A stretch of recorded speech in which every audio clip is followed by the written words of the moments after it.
సూర్యున్నే బొట్టుగా పెట్టినవు, బళ్ళాన్నే చేతిల బట్టినవు, మహమారి తలలే నరికినవు పెద్దమ్మ, నరకానికి దుష్టుల దరిమినవు.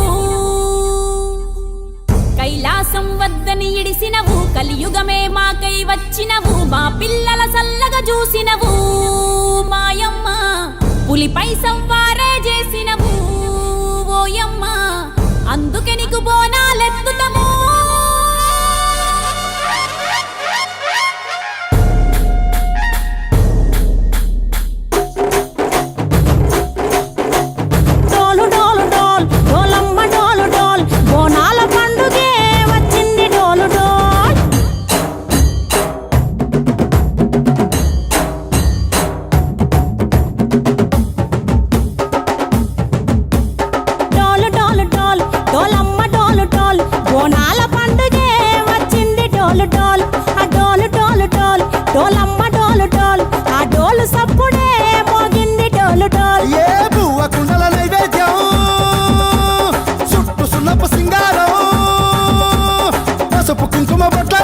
ఎలుగుతాంటే దీపాలతం ఎర్రమట్టి పిడుసలే ఎత్తగా రాగం, పల్లె పల్లె పావురంగ ఎత్తను కోనం, తిల్లెం పల్లెం కుడుకలు బెల్లం, తర్వాతన యాపకమలు చేసెను గానం.